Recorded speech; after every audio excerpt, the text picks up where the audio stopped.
In the third panel, we see a blackened sky that represents so much to me of what's going on in the environmental movement today.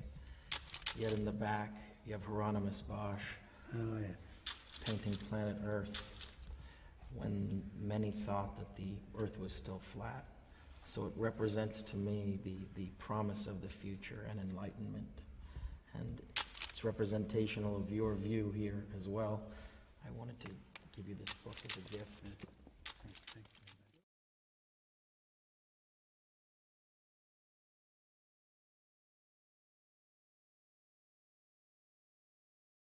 Have you not known? Have you not heard? Have it not been told you from the beginning? Have you not understood from the foundations of the earth? It is he. It is he. It is he, not she, that sitteth upon the circle of the earth. It is he that sitteth upon the circle of the earth.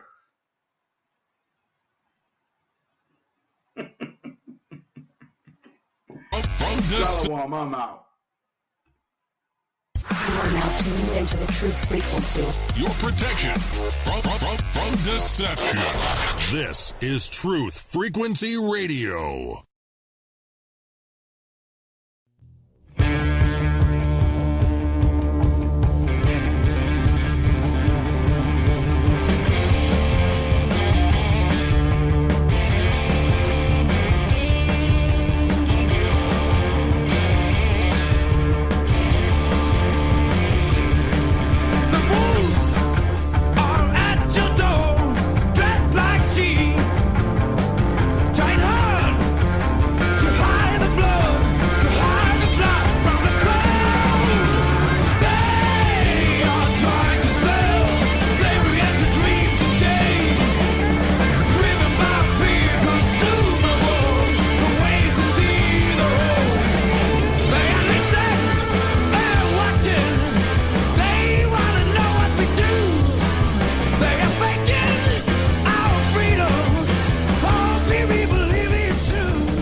Broadcasting straight to you from a large spaceship, currently cruising the west coast, looking for Neil deGrasse Tyson. Set weapons to retribution.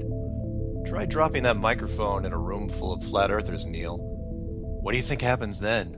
Ooh, I don't want to think about it. Hello, everyone, and welcome to Strange World, where the truth is often stranger than fiction.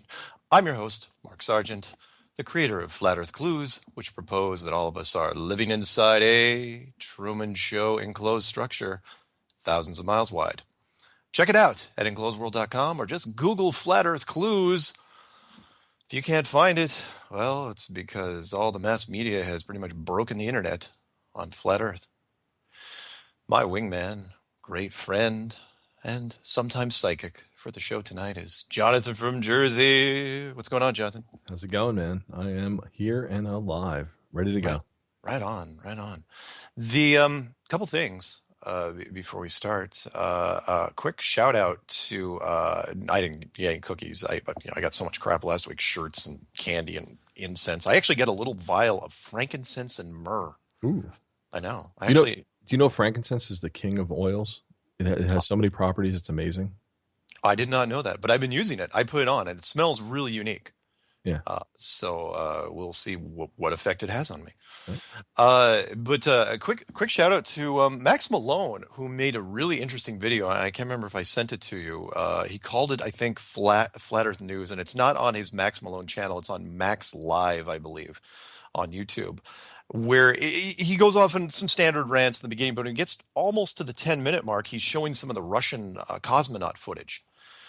And I don't know if I sent that to you, but at the 10-minute mark, basically he calls it out. The man has an eye for catching stuff. Remember, I said the internet hive mind misses nothing, but he really has an eye for catching stuff, especially when it comes to video.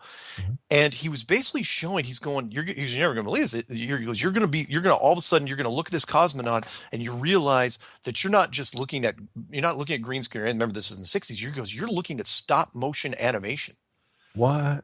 And I was going, no way. I got to see this for myself. So, Wait, are you talking like Sinbad? That kind of stop motion? it's you're doing it perfect. That's What? exactly what I said, because we all know, if you're old enough, you remember that back before Star Wars and green screen, before there was green screen, there was blue screen, and before that, you had some different other things. But stop motion was basically the top of special effects, and that is you take a picture. Yep. You leave the camera perfectly stationary and you move objects but if you do it smooth enough, it turns out okay, but it still looks like we all recognize, we know what stop motion animation is. And by the way, on an aside, that's the same guy that did Clash of the Titans. They used the same person. There you go. Yeah. Okay.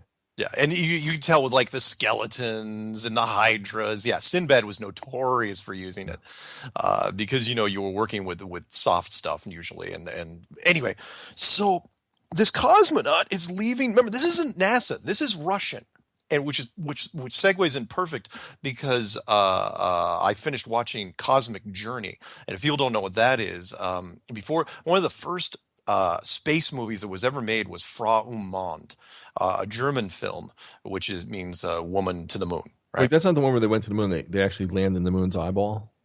No, that one doesn't count. Okay. That was super old school. Yeah, no, where the rocket jams into the man in the moon's eyeball. No, yeah, okay. No, not that thing. No, that I don't count that. But again, that was a first attempt. But Frau Mond was 1929, and then the Russians did their version of it in 1936 called Cosmic Journey, where a woman and a scientist and a young kid they go off to the moon in a rocket. Now, they used a lot of stop motion animation, right? And this is in 1936. So this cosmonaut in the 1960s, the early 1960s, when the Russians are doing supposedly their space stuff, he goes, now watch this. He goes, now you see the interior shot, and the guy's looking out of the inside of his helmet, right? And when you turn your head inside the helmet, your head turns, but the helmet doesn't turn. Right, you're turning your head inside the helmet. So the same guy floats out supposedly, right, and the frame rate's off, and he noticed that as well. He's going, yeah, you can't use a normal frame rate, or it's going to screw the whole thing up. You got to do sort of like a little faster than normal frame rate. Anyway, so this guy floats out there. I'll send this to you during the break. He floats out there, and then his literally the helmet pivots. like 60 degrees and looks back towards the spaceship, right? The capsule. And then his arm goes up and waves. But the way it's done, when you look at it, once I tell you, once you look at it and I say stop motion animation. You got to send me this video. I will. For the show. I'll send you the link. But I'm also including the slide. I liked it so much that I cut out that part of his video and I'm including it in the YouTube slides. Oh. So you'll see it like it's to start the show. I've included it. And it's just if you know the older movies, the stop motion animation from the 60s, you'll totally get it. You'll see it. She goes, oh my God, it's like it's straight out of Sinbad. And because when you do stop motion animation, there's certain tricks you use. Like you motion something, and as soon as that thing's done, you motion another thing. So as soon as his head was done, his arm goes up. Why didn't his arm go up as his head was turning? And his head turned so awkwardly, it was ridiculous. Huh. So anyway, thank you, Max Malone, for catching that. You catch some of the greatest stuff, and fantastic. The other thing we should address, because we addressed the Neil deGrasse Tyson last week. Was he already on that Comedy Central show last week when we did our show? Did we talk about that? We may have touched on it. It's funny. I don't watch a lot of TV, so. But you heard about it. Yeah. Oh, yeah. No, and I saw it in that whole drop the mic thing. That thing. Yeah, the drop the mic thing. I can't remember. Yeah. Did we talk about the drop the mic thing last week, or had it even happened? Did it even happen until Tuesday night after the show? I don't recall. Time goes so fast. It's all right. Well, anyway, everyone knows what happened when he dropped the mic and the internet blew up and everybody covered it. Now there's even residual stories. Even today, I think the Washington Post said, lessons we learned from Neil deGrasse Tyson. And Neil deGrasse Tyson's, what'd they call it? His long pedigree. Oh, it irritated me so much. Anyway, so we won't have to do that. If you guys want to look up, just type in flat Earth, click on the news, and you'll see all that happened. But people were emailing me and asking me if I had an opinion on the Morgile Matt Boylan thing. And I will set this up for you because I know you're coming in from the outside, so you don't know exactly what happened. Yeah, I only hear rumblings. Like people are like, "Do you know what's going on?" I'm like, "You know what? I got enough drama in my life, but go ahead. I want to hear it right from you." Okay, because you're fair and impartial. I try to be. You're like Fox News. No. Yeah, exactly. You've entered the no spin zone. I'm sorry, I'm not a big Bill O'Reilly fan. I'm teasing. Yeah, go ahead. So when he goes, when he points the camera with his pen and says you've entered the no spin zone, I was like, well, except for the fact that your channel was entirely designed to trash. And he points his finger at everybody and yells at them basically across the table if he disagrees with them. Yeah. I get it. Fox News is all Republican, and NBC, MSNBC or whatever they call it now. Right. That's Democrat, and then CNN leans towards whoever propaganda. Well, that, but whoever's in the White House. So if a Democrat's in the White House, they lean with the president. It doesn't matter who it is. They lean with the president. They play both sides. Anyway, so when you have dirt on somebody, if you hate them, and you know how this goes, this is high school rules here, and that is, if you find out a juicy piece of gossip on somebody and you don't like them, you tend to fall in the trap of using it. Sure. And I got to tell you, from a juicy piece of gossip, this was one step below flammable.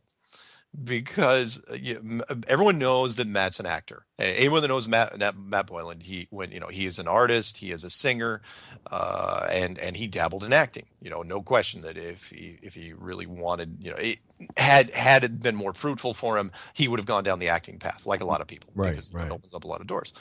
So when he was in his 20s, and you're a starving actor, you tend to take roles that you may not be proud of, and. Go ahead. Well, normally, I know you're thinking the worst, because you're thinking the female side of things. Well, I'm thinking like Roseanne Barr, like even like Marilyn Monroe. They used to do car dates. Yeah. No, nothing like this. No. Matt was not anything that Ron Jeremy directed. Okay, let's just put it that way. Was he a fluffer? No, God, no. Let's stop that part right there. Okay, he was not in anything that was super horrible. Okay, but he didn't put it on his database, on his resume in IMDb. Right. And what it was a show. And this is actually, the funny part was, this was during a time in my life where I was playing so many games in my spare time that I actually didn't watch that much TV. This was, late 90s, early 2000s. Sure. MTV did a show, and I don't know if you remember it. It was called Undressed. Does that ring a bell to you at all? What is it called? Undressed. MTV, as soon as they started making those reality shows after the third season of The Real World, I stopped watching it. And then this wasn't a reality show. Okay. This was sort of their delving into the sexual experimentation phase. How far can we push the boundaries? Can we do a gay show before Queer as Folk comes out? Queer as Folk, was it HBO or Showtime, where you do like a full blown. Yeah. That was a poor choice of words. So. Anyway, so they did a show called Undressed, and Matt, being what he was 24, I think, I'm sure his agent called him up, or he was asked because, young, good-looking guy, and he was asked to do the show. And he did a whole episode, not a whole season, just an episode, as far as I could tell. I don't think it was more than one episode. And, it was him, and there was, he was taking his shirt off a lot. And there was a couple moments where it looked pretty bad, where he was in his underwear strapped down to a bed. And, what? I know. And yeah. And a lot of gay sex was implied. Hey, you know what? There's a saying. Go ahead. Yeah. But it wasn't softcore or anything like that. It wasn't like a late night Skinamax type thing. Right, I mean, it was MTV, for God's sakes. There's only so far they're going to go. MTV's pushed the boundaries before. And honestly, as far as innuendo or anything, I think that some of the real worlds are way more explicit than this thing was. Well, let me just say this. There's girls I work with in LA and they're models and whatnot. And, when something has to be discretionary, they might use a polite phrase like, a girl's got to eat. Yeah. Oh, and that's what I think he said that. Really? So the problem is that somebody tipped off Matt that Morgulai was going to use it. And so Matt did his own preemptive video, and he was trying to backpedal as fast as he could. And he used those words at some point where it's like, look, yeah, you got to pay the bills. And actors and actresses are taking advantage of, I think, more than actors. And, he did this, and but he unfortunately made the mistake of not just owning it, put it on the IMDb. So if somebody asks, hey, it's like, yeah, it's public record. There it is right there. Be as transparent as you can. And so the Morgal used it, and there was back and forth, and it got really? Yeah, it got pretty ugly, and I felt bad because it shouldn't have come to that. And Why? Can I ask you a question? yeah, Why is this whole flat Earth thing? This is why I stepped away for a while, and we talked about this. I had to clear my head, look at my barometer and figure out what I wanted to do specifically. yeah. I'm dedicating more time to my show, but what is it with this like high school antics that are going on in this whole flat Earth circle or whatever the hell you call it? I mean, isn't everybody supposed to be focused on the flat Earth, finding more facts, finding more people like you do, like Yeah. professionals in a certain field that can corroborate and give evidence to the possibility that we're on a flat Earth? Oh, So agreed. why this high school BS? Like, who really? I don't even care about Matt Power. The only time I hear his name or think about him is when you bring him up or somebody else. Like, you know what I'm saying? Like, I don't Yeah. understand why this pettiness. It's well, there's lots of reasons. I'll give you my top two. All The right. first is that the flat Earth, from what I can tell, and you and I discussed this a little bit because you've actually kind of you were the first person to warn me about this a long time ago, and that is it tends to create in some people a little bit of it amplifies things that were in them to begin with. Mhm. So if you were open-minded before, you're really open-minded now. And if you get into flat Earth, because that's the biggest thing there is as far as open-mindedness goes, unless you're talking about the actual meaning of life and the possible what happens when you die. So hey, Wait. Let me just say this. You know what it seems like? As soon as you made the world flat and you put a dome over it, yeah, it's like something out of a Bugs Bunny cartoon with what's his name, Yosemite Sam, yeah, and he comes up to him and he goes, "This world ain't big enough for the both of us." yeah, It's like, yeah. what the hell happened? Yeah, for some people it's like that. They get extra suspicious because now again, remember we were kind of talking and saying, well, if this is true, Right. if the world has been a lie, then what else is a lie? Probably everything. And so then who can you trust? And so when you're looking, it's not, so forget about not trusting the government. Can you trust the guy next to you? Can you trust the flat earth guy right across from you? The guy that just made videos, the guy you just made friends with? How do I know if I can trust him? He may be a witch. Let's burn him. And that's where they go down, and people jump on it really quick. You know what I'm picturing in my head? What? Like four idiots, right?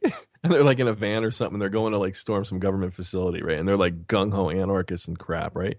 Yeah. And then something gets said, and everybody's like suspicious. Everybody, while like the driver's driving, he's looking at the passenger's looking at the guy in the backseat. The guy in the backseat's looking at everybody else. And it's kind of like the camera keeps going, and their eyes are going around. There you go. Yeah. Right. And then all of a sudden, like somebody drops something, like kicks a bottle, an empty bottle in the van. This is how my mind works, right? Like a movie. Yeah. Everybody pulls their gun and shoots the guy to the right of them, even the driver. And they all effing kill each other like a Mexican standoff. Yeah. Yeah. Well, if you want to go that far, yeah, go to the ending of Reservoir Dogs. Right. Yeah, nobody knows who to trust. Right. And so And they lose sight of who the enemy is. Yeah. Yeah. And in reality, from what I can tell, I don't think there are any shills. In fact, the closest person to a shill, and he's dropped off literally off the face of the map, was Tiger Dan. He went against. He quit? He threw in the towel? Didn't I tell you what happened to him? No. Did we ever talk about this? Did we talk about it? Maybe we didn't because you were gone for 3 weeks. You do so many interviews. I don't know. Well, no. What happened was he had made like 34 flat Earth videos in a row. Yeah. And then he starts building a new map, trying to adjust the flat Earth map, the azimuthal map, and he loses it. And he turns. He's like, "I'm 2 weeks in. I'm making the map. And then all of a sudden, all flat Earthers are crazy or liars, and I'm going to disprove it." I mean, just an instant 180. Okay. And then he said, "I'm going to make a 10-part series, on disproving flat Earth." And he got about 5 in. And people were bugging him. It's like, okay, how are you going to disprove the 75 Bible proofs video that you said that proved the flat Earth? Right. How are you going to go against that? Because you're not going to come up with 75 verses or passages that go the other way. And then that was it. That's all the last we heard from him. He didn't even make it to 6. He stopped at 5. And that was it, to where I've had several people message me and say, you might want to see if you could track down his real name because he may be dead. It's like, that's funny. You know what's funny about that? I was just going to make a joke. It's funny. And say you would have been like, "You're doing it again." I was like, did he shoot himself in the foot, the nuts, or the head? Yeah. Well, he also didn't go on camera for those 5 videos. He wasn't shy about putting himself on camera to let people know who he was. Yeah. But We don't know what happened. I'm playing the world's smallest violin right now as you're telling me this. I really feel bad for Tiger Dan if he's listening, because that arrogance, that brashness, that boldness, no, it was a waste. Yeah. I mean, you had friends, you had people in the community that would have supported you. You didn't have to be a pompous ass and lose your shit. Let me just say it like that. Well, you're a lot nicer than I am, but I know I hear you, but what my in his defense, what I would have done would have been different. If I would have run into, let's say I was working on something, right. and there was something in it that said, that the flat Earth was the whole model was starting to break down. I would have at very least, called my friends or consulted with other people and say, I've run into a problem. Right. And, and maybe even make a video saying, look, there's a problem here. We need to work as a group to solve it. The last thing I would do is all of a sudden come out and say, Patricia, you suck. Johnathan, he's a spy, and it's what? Let me ask you this. Yeah. And you're a comic book buff, so you know this answer. Okay. What does every villain and even some heroes make? Like, what's the biggest mistake they make before they lose, before they get... the monologuing.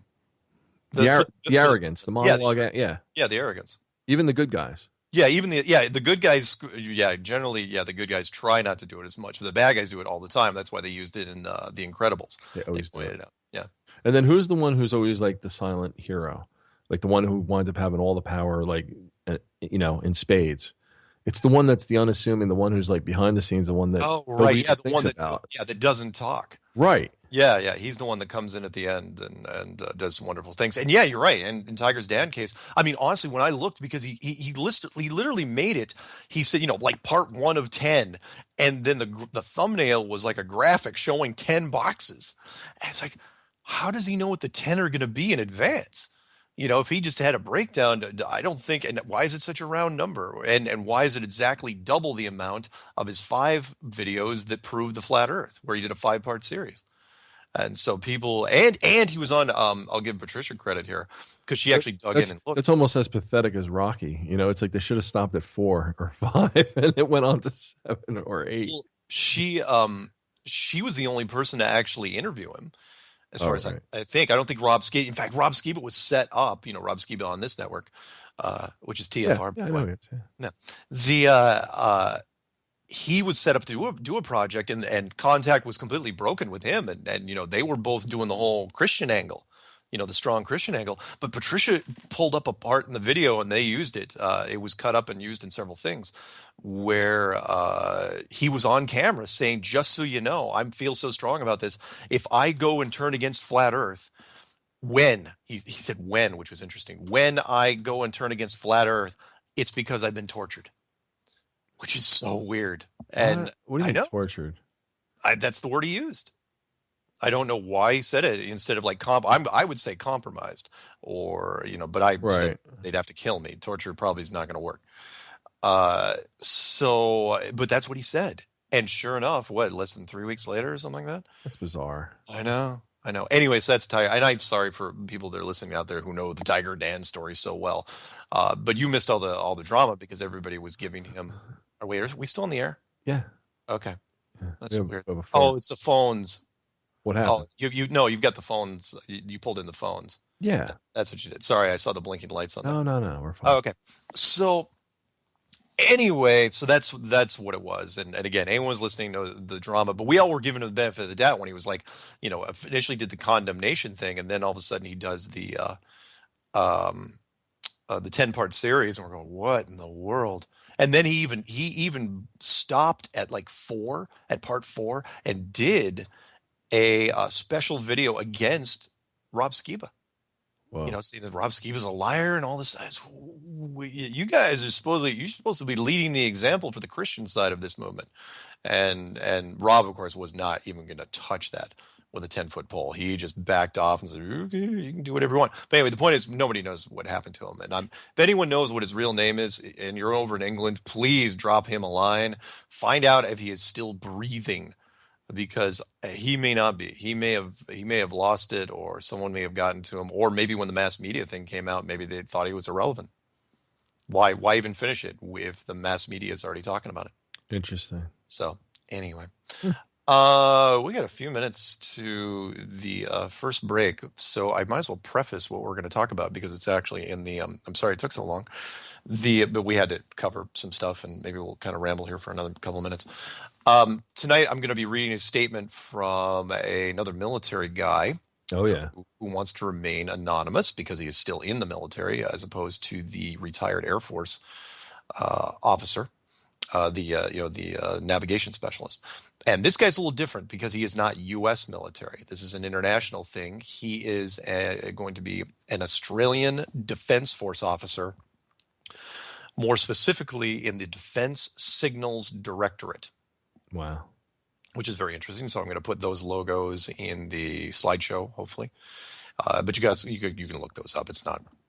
But he's going to go on and talk about all the radar and the GPS system and all the technology they were using. Nice. And his history. Yeah, and kind of break it down and talk about what people kind of publicly know. I mean, because again, we make a lot of assumptions when it comes to the technology used in the Southern Hemisphere. And here's a guy in the military in the Southern Hemisphere. So it would be, I'm really curious to find out because I haven't even read the whole thing. I've just kind of skimmed it. But it's good. So we're not going to use his name, but it's fairly long, fairly long. So it'll probably last a little bit into the second segment, and then after that, maybe we'll take calls. I won't announce the phone number until maybe we come back from the first break, and then we've got some mailbag as well, some interesting stuff there. Right on. And in the meantime, you know what I'll do? I'll send you when we go to the first break. I will send you, just because I want to see your comment on it, the stop motion animation of that Russian cosmonaut. Oh yeah. Because that's just great stuff. But yeah, so that's what we're planning on doing. So wait, now that we're into February, mm-hmm. What do you think the rate of exposure or people becoming aware is right now? Like, do you push the bar up on the time frame? Yeah, but again, it's they've got to do it in stages, and I'm still waiting for some celebrity, friend or not, of rapper B.O.B. to come to his defense. That's who I want, the third person, because all the stuff that's been happening now, the news people can kind of wave it off and say it was kind of a blip, sort of a happenstance type thing, or a coincidence. You remember, the first time's happenstance, second time's coincidence, third time's enemy action. Tila Tequila was a blip. Bob is definitely, they'd consider a coincidence, but they're not going to look into it too much further. If someone else comes to defend Bob, that's where it turns. And that's where we go from here. And that's where we should be going.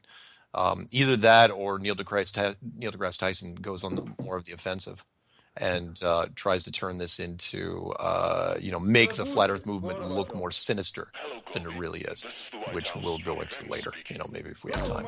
Wow. Oh, yeah. And by the way, we're going to break right now. Cool. So when we come back, we're going to read the thing from the Australian military officer and take calls.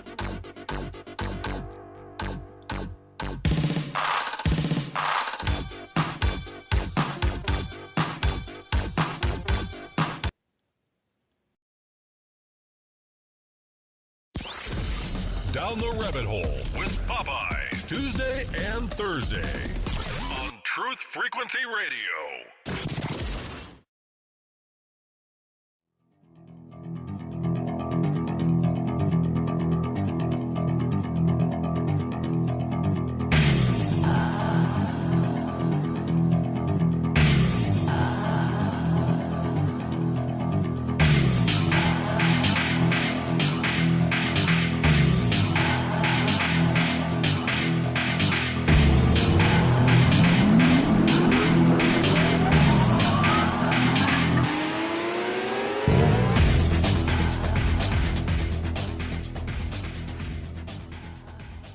Welcome back to Strange World. I'm your host, Mark Sargent. With me is Johnathan from Jersey, who just watched The Link. What'd you think?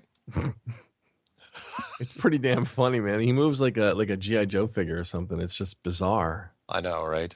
Bizarre. Yeah, I know. Yeah, when you get to that 10-minute mark, I've seen it before. We've all seen it, and that is like it's one of those tricks because the helmet swivels really mechanically, and the second that helmet stops moving, the arm goes up, and that's one of the dead giveaways for stop motion. Because it wouldn't be that. It's not that real life isn't that chunky. Yeah, there's no fluidity to it. It doesn't have natural movement. No, it's like head turns, arm waves. Yeah, it's exactly how you would play with, like I said, a G.I. Joe doll, and you would like do Yeah. the articulated movements. It's like, what? Yeah. In fact, people have made stop. In fact, you were probably watch it on YouTube. You can people have done GI Joe stop motion that's probably better than this. Mm.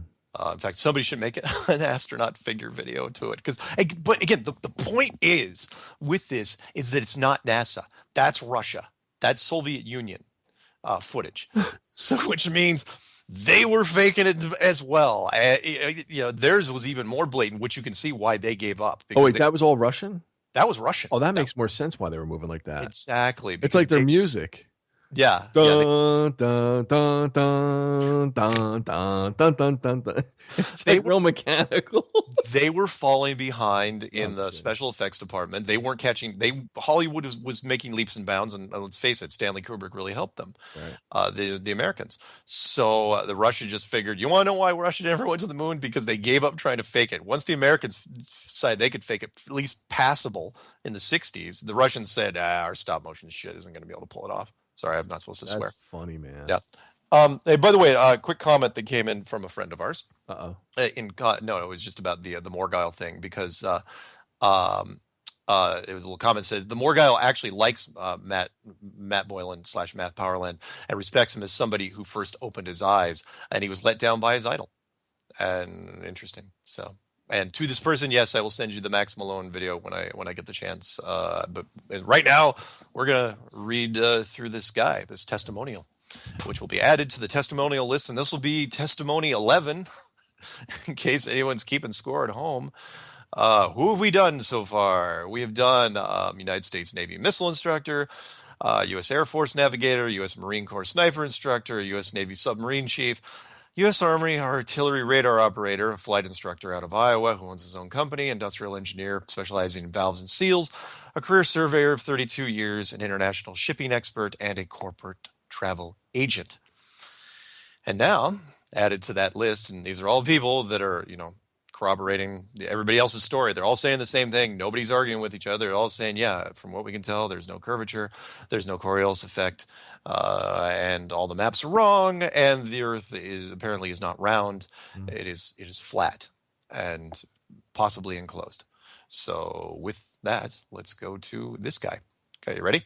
Go for it. And by the way, feel free to chime in if you know any technology stuff that, if you're reading into some of this. Okay. All right. So he wants to remain anonymous. I've got his stuff here, but we're not going to read his name. Some background from 1997. David Frost. That's his name. No, I'm just kidding. Go. Patricia Steer actually has his name. Email her now and demand it. From 19, actually Orphan Red has it, and so you should send pictures, horrible, obscene pictures to her. From 1997 through to post 9/11, I worked in signals intelligence for a branch of the Australian Defence Force called the Defence Signals Directorate. For a period of time, I was based at our prime intelligence facility, but had worked alongside U.S. intelligence officers since I began, primarily USN, United States Navy, liaison officers. Before I kick off, let me say this. One of the first things that stood out for me was pilots, navigators, and aircraft crew rarely help higher than secret clearance.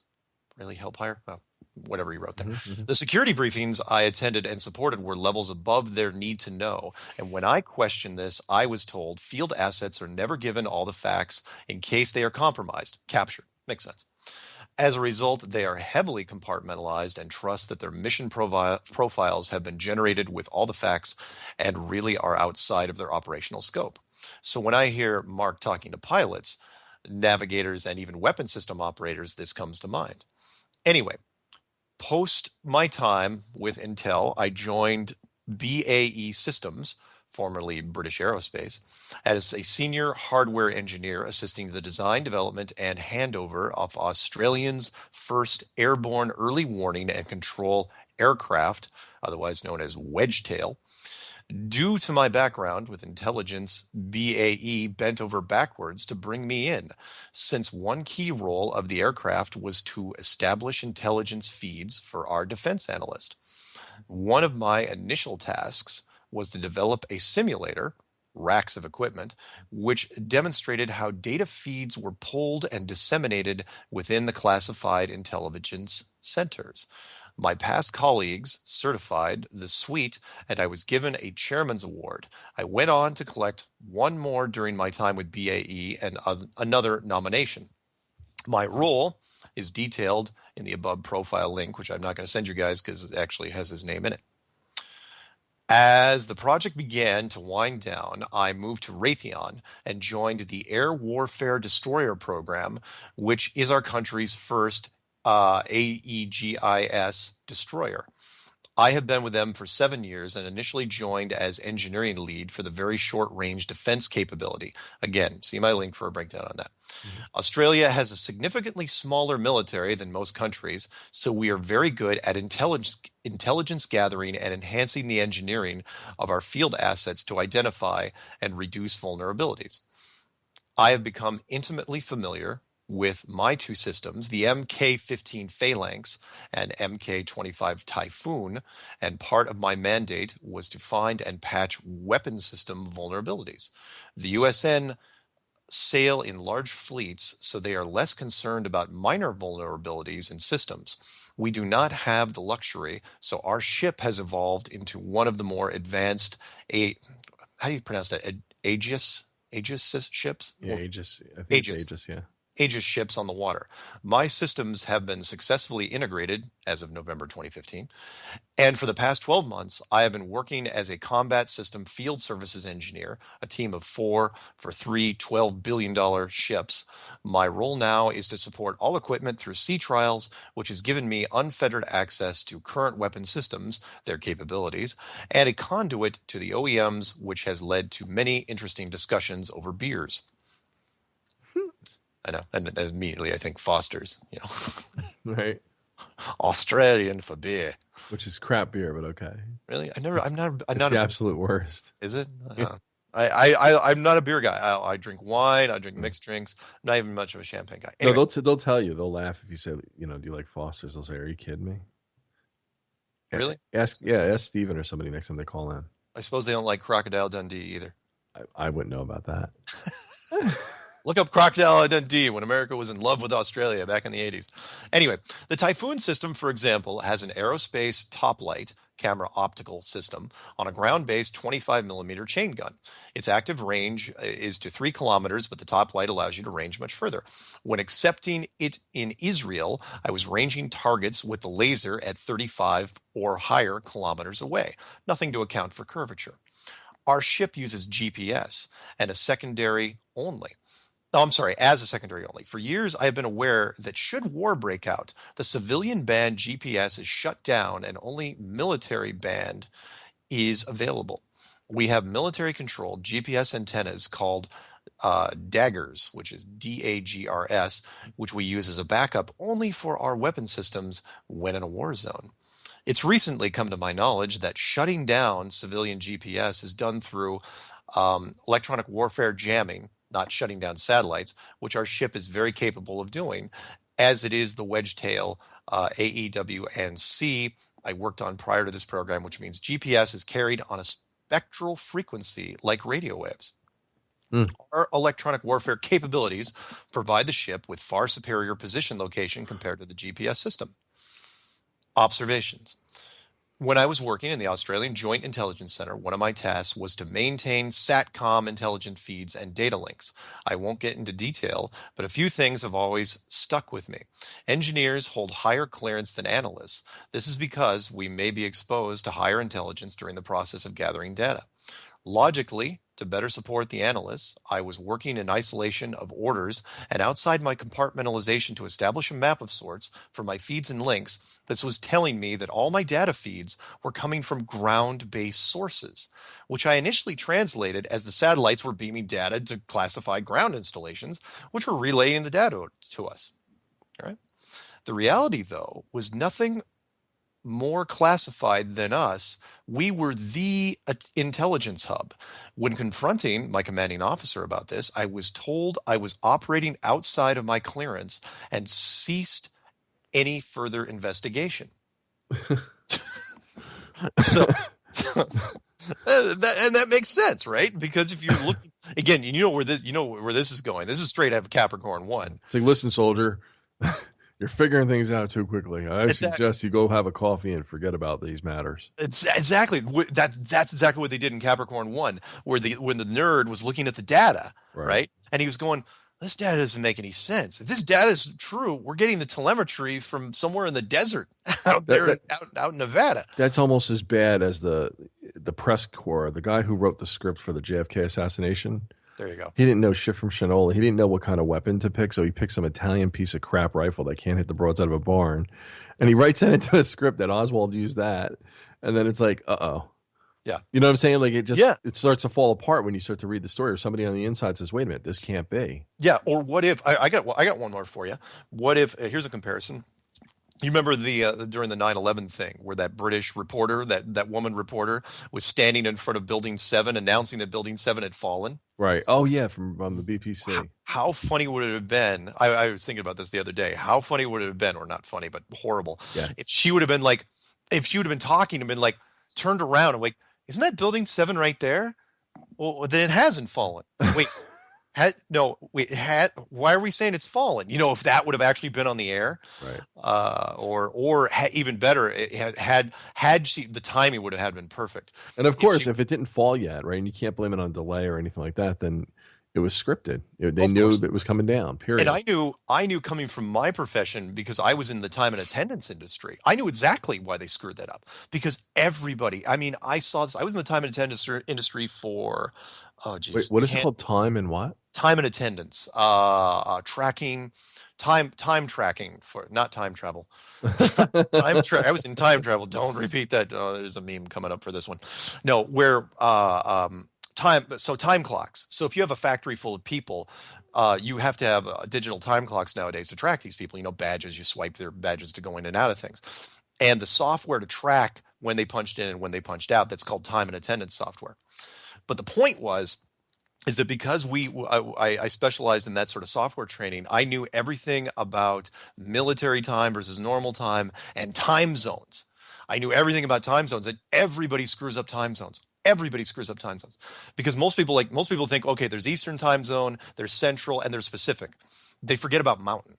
They don't even realize, there's like 4 time zones in the United States. Nobody remembers. There's like I always remember Mountain. Well, I remember because I was in it.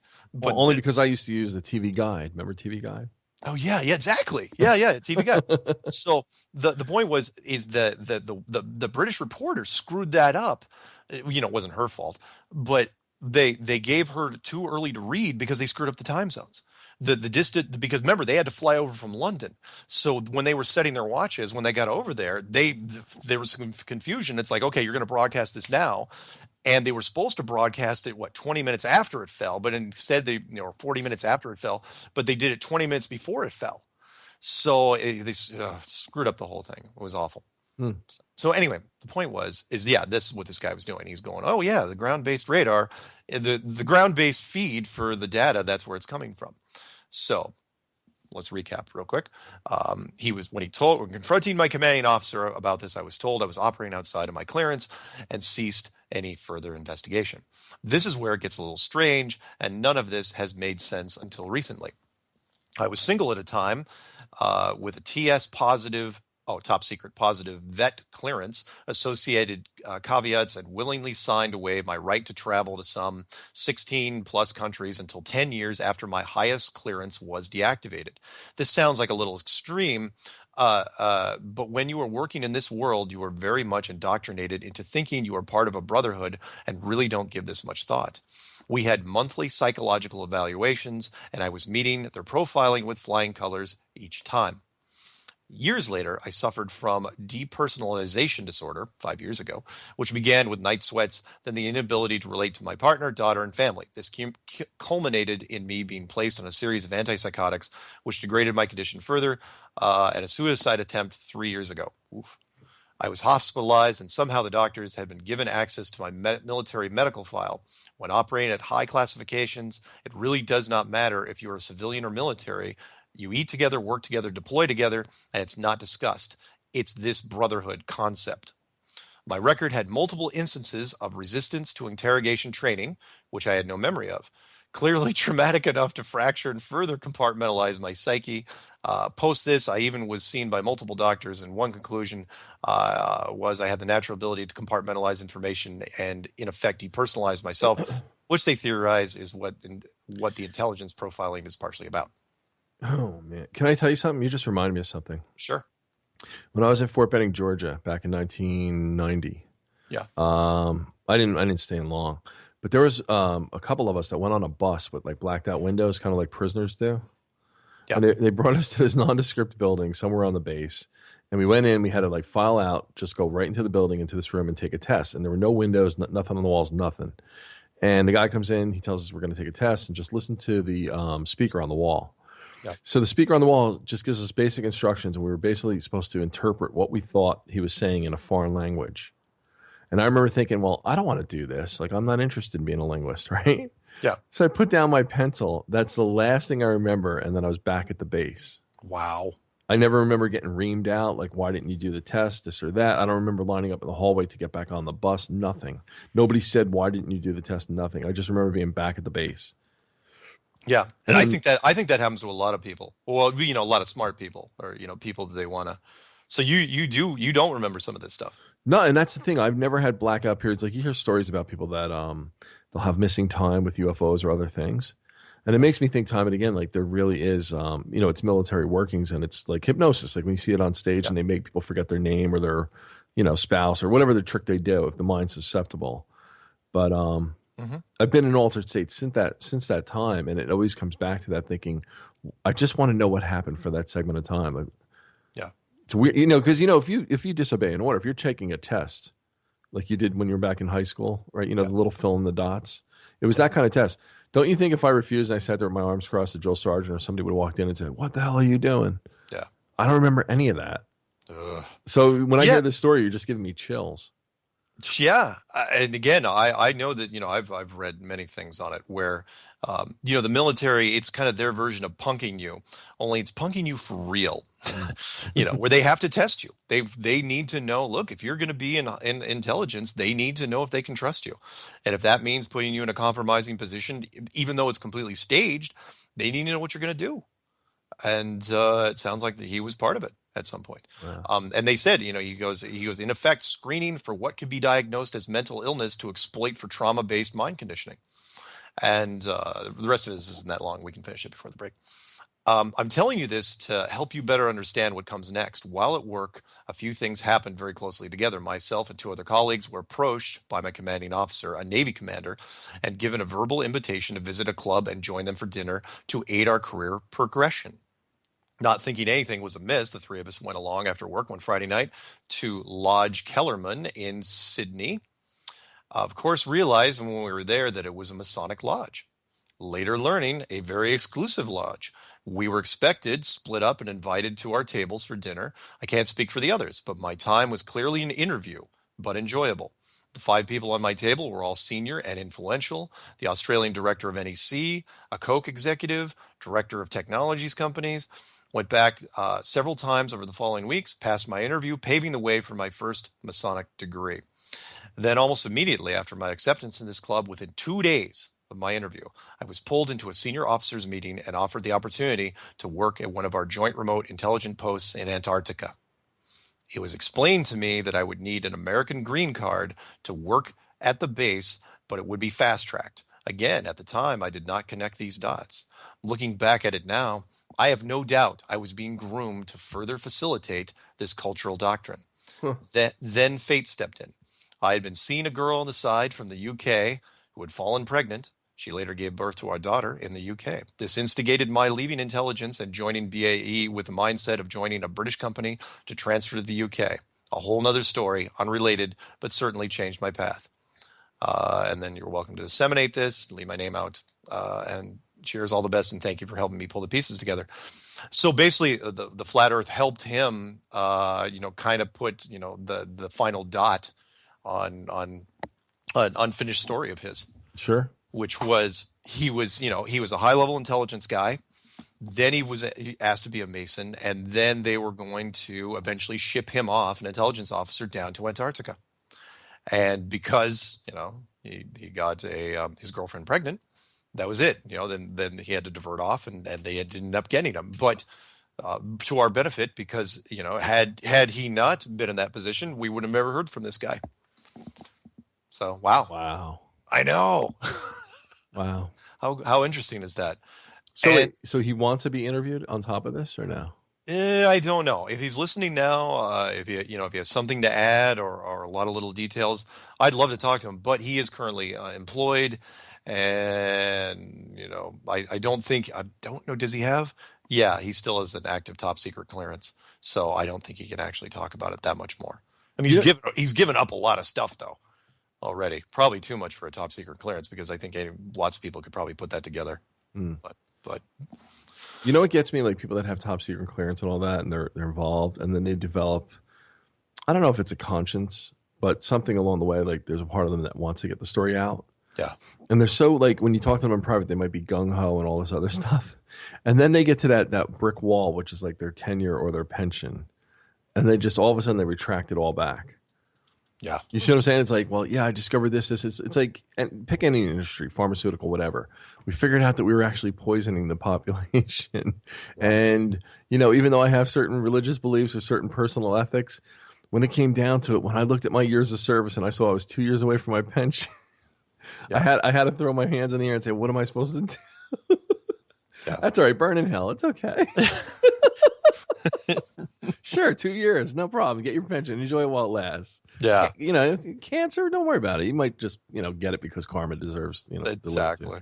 Hey, by the way, did you ever hear my did you hear that 3-minute rant thing that I put out there that I set to that Oh, yeah. The rap thing? Yeah. I put it out there initially as sort of, I was really worked up about the whole science thing, where Neil deGrasse Tyson kept saying that, science doesn't have to really worry about a debate because science is truth. Therefore, why would you even debate it? Science is fact. Science is truth. And that's where I was kind of, I'm not necessarily trying to lead a war against science in a capacity, but there's some, you can't necessarily trust science with everything, because they're influenced like anybody else, which is why I said, yeah, science, without science, we wouldn't even be talking right now. This conversation, the electronics is used and the technology used, we wouldn't be having this conversation. We wouldn't be going out on the air. We wouldn't be on YouTube. None of these things would have happened. They've created everything, like the simple things like light bulbs, and then, air conditioning, which helped forge, the hotter parts of our country, and the smartphones, which you're using right now. But there's so many things, the problem with science, and we'll talk about this a little bit after the break. But the problem with science is, like a lot of things, they don't know when to quit. And they don't know when it's gone too far. It's like they're doing it without the soul. Right. You know what I mean? They make decisions, and they don't retract them very quickly, and they don't apologize for anything. Which is why I said, like lead paint. Most people aren't old enough to remember what kids would chew on lead paint shavings, and bad things would happen. Or the fact that when you go to the gas pumps, you don't get leaded gasoline anymore. Right. And they don't spray neighborhoods with DDT, big fogging machines of DDT anymore. You don't see that. And my favorite, I got to throw this in there, and people say, well, science is absolute, and we deal with this stuff. It's like, oh, yeah, because you never dealt with cigarettes, did you? As we all know, that cigarettes cause cancer, and they do horrible, horrible things to you, but we still sell them. Why? It's because science doesn't have enough money to beat the tobacco industry. So they just sit off to the side. They don't even try to fight them, because they're like, look, we'll lose. So you know what? Speaking of your 3-minute video there, I should write you something, because I'm really good at words. Yeah. I can read it? I can write you something, and you can do your own rap. We'll set it to music. All right. And you could be like all like busting it up and be like, the ramifications of the altercations of our breakdown of communications is a lack of, and I could just go down the line. It's almost like that old skit on In Living Color, when the guy used to use big words just to sound impressive. I will try. My first rap attempt was, it wasn't pretty, but yeah, I'm sure you could probably write something good. I could slam it down in 15 minutes tops. Really? Maybe 5. Wow. I'm so good. It's not, when I write, forget it. I write like novels. Nice. Yeah. Nice. All right. So when we come back from break, we're going to do calls if anyone wants to call in, and we're going to do some mailbag, and we're not going to nearly get through. Dude, as soon as you said that, I was going to say, read the number, and somebody calls in from Reading, Pennsylvania, just like that. Really? As soon as you said it. Well, we're going to break though in like 10 Yeah, we're going to seconds. break. So whoever's on the phone, you're going to have to hold on for a little bit. But yeah, I'll give out the number real quick, and that's Truth Frequency Radio. That's toll free 866-378-7884. Cool. Yep.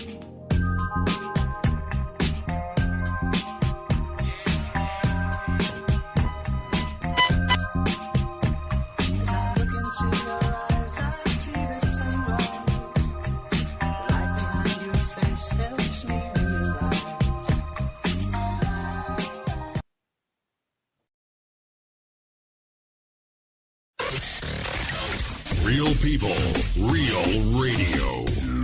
Initiating the truth frequency. This is Truth Frequency Radio.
Real people, real radio. No hate, no hype, no fear. This is TFR, Truth Frequency Radio. TFR. Chris and Tree are going to love that. I love when he said, there's that one where he's really forceful. It sounds like he's on the can, just like trying to squeeze one out. Yeah, having a grumpy. Yeah. He's got pipes too, like John B. Wells. He kind of sounds like him. Who is that guy anyway? I have who it is? no idea where they got him. They may be wrong. I know who he is. He's that homeless guy with the golden voice. Oh, we should get him. He would be cool as hell. Somebody should get him for some stuff. Anyway, before we grab this call real quick, I want to read this real fast. I'm going to squeeze in again, poor choice of words. The some quick emails. This one is from the reason I want to do this one. This is from the Air Force guy. He actually wrote after I did the show with him. It's from Thomas. He goes, Mark, haven't been able to stop researching since last night. I'm getting deep into gyroscopes and the folk-cult pendulum realm, learning things I never imagined before that are quickly becoming what could be the cornerstone slam dunk of everything that regards to flat Earth. It seems many are waking up to all this. Flat Earth is the end time wave, man. A giant tsunami-sized wave. Let's keep riding that wave. Thomas. And that was written before the BOB thing came out. That was written on the 20th. You know what's funny about that, though? A lot of these guys, if they have technical know-how or they have certain rank and clearance, it's true that oxymoron is, military intelligence is an oxymoron. Yeah. Because even the information that they get, that they're privy to, is compartmentalized. So, you know what I'm saying? When you think about it, true intelligence, true discovery, you can't have those boundaries put on you. You can't have those parameters. You have to give somebody carte blanche to say, okay, explore this as far as you need to explore it. Yeah. Right? Yeah. So it's interesting that with their background for 20 years, they never thought to look in certain directions. Then they get out, or you suggest to them, have you ever looked at this? And like, oh my God, I never considered that. Like, anyway. Yeah, absolutely. Yeah. Again, this we've seen this time and time again where people are just opening. It's like, the perfect example was the flight instructor out of Iowa. Right. He flew his entire life. Why would you ever look for the flat Earth? Yeah, and this is what people don't understand. When they say conspiracies like the Boston bombing hoax or Sandy Hook or 9/11, whatever you want to pick, and they say, oh, if it was that big, that too many people would come forward, too many whistleblowers. Not really. Yeah. Not if you're feeding them the script that they just have to act a certain way dutifully. Yeah. You know what I'm saying? If you don't let them on that it's a hoax or it's a a drill, how the hell are they going to know? Yeah, agreed. It's kind of like Capricorn 1. Remember they all got in the capsule? They thought they were going to Mars? Yeah. And then he tapped on the thing with... Tap, Oh, yeah, tap, you're tap. not going anywhere. You ain't going anywhere. Come with us. All right, listen, we got 2 callers back to back. All right, Let's bang them out. Let's hit them. What do you got? All right, first one's been waiting patiently. The guy's from, or she's from, whoever it is, Reading, Whoever it is. Pennsylvania. Pennsylvania. Who do we got? No, I'm a dude. I'm a dude. Wow. You sound like you're in a drain pipe, Yeah, what are man. you, underground or in a NASA Yeah. swimming pool? Yes, I am. All right. So I have a few questions about that Fort Benning story. The what story? Fort Benning. Fort The Benning. language aptitude battery test. Oh, when did that happen? Yeah, when was that?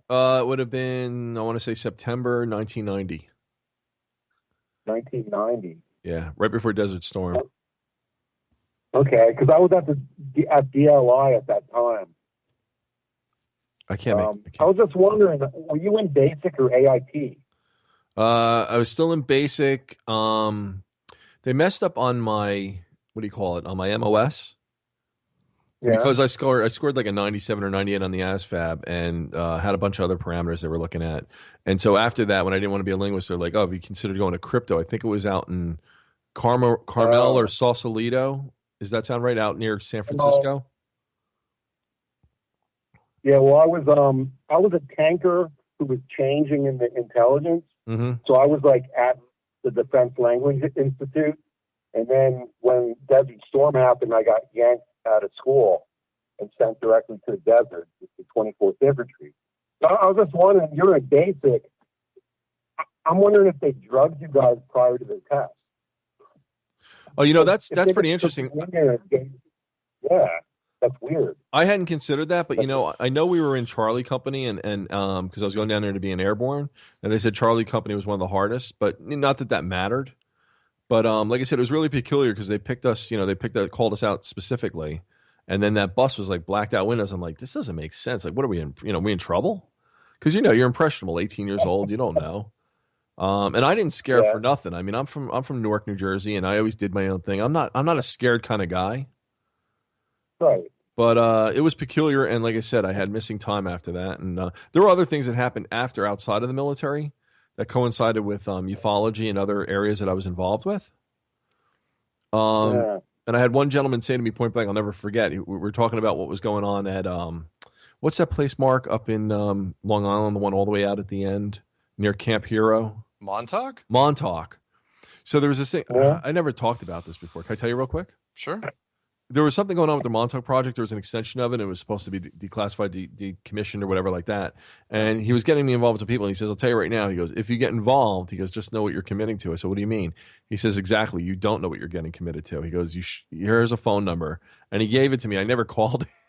I never followed through on it. But that's another story for another time. All right. What did your MLS end up being? I want to say, and I apologize because I don't even have my DD 214s from Fort Lewis when they give you the discharge papers. Yeah. I think it was 10 X-ray.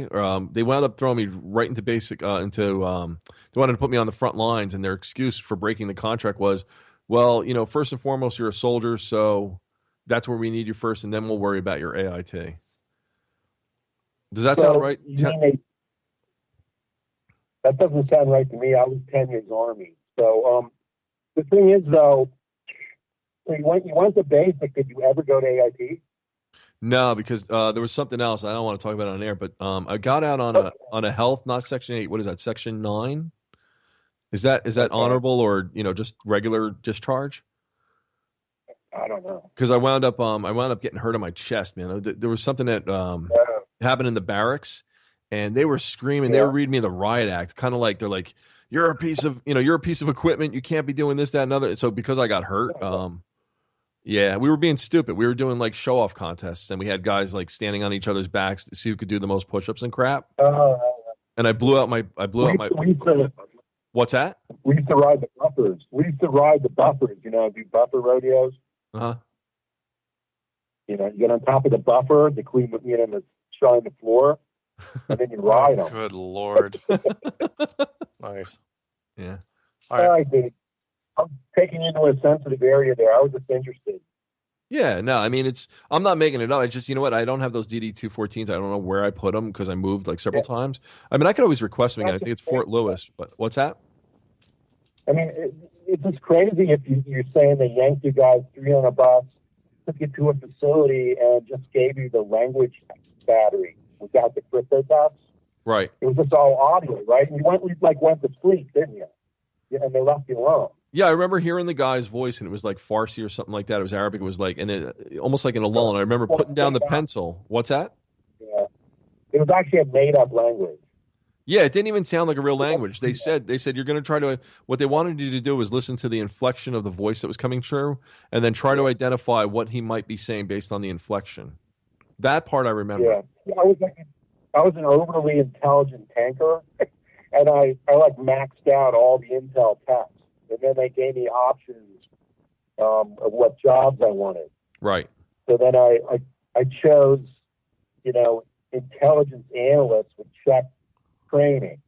And then I went to DLI, and there was a delay in my schooling. And I went on leave for a month, and I came back and I was overweight. Huh. And they didn't let me start school. So I was supposed to get sent right back to a tank unit. And my file was sent to the Pentagon, and it was a new command sergeant major of the Army. Mm-hmm. He walked in his first day of work. My file was sitting on his desk, and he looked at it, and he rewrote the whole rules of sending people back to units for being like overweight or something. And so I sat there for like 6 months. I ended up just running the supply room and had a squad of men under me. And then 2 weeks before I was allowed to start class, Saddam Hussein invaded Kuwait, and I got direct orders to go to the desert with the first wave. Wow. Yeah. So then I had a top secret clearance and stuff, and so I did some weird stuff. But I fought my way into the tank unit, and I was actually in the war. Let me just say this, and I have to end this call because we got another caller. But if I knew what I knew now going forward, and that I was going to be in IT, I would have went to linguist or crypto, and I would have gotten that clearance and made $200,000 coming out working for Motorola or whoever the hell would have hired me. I didn't have that foresight at 18 years old. Yeah, I had friends that ended up making a lot of money in Europe and going to Russia and Czechoslovakia and stuff. Yeah, I'm an industrial designer now, so whatever. Well, there's a lot more. I can't say it's Mark's program, and there's not too much more I want to say on air about my past. But I'm gonna just thank you though for bringing up memories that I now have to go to a psychiatrist for to get out of my head again. No, I'm just kidding. Go to the VA hospital. There you go. One flew over this cuckoo's nest. It'll be like that. Exactly. Anyway. All right. Take care. Bye. Thanks. Bye. All right. Hey, Mark. Yeah.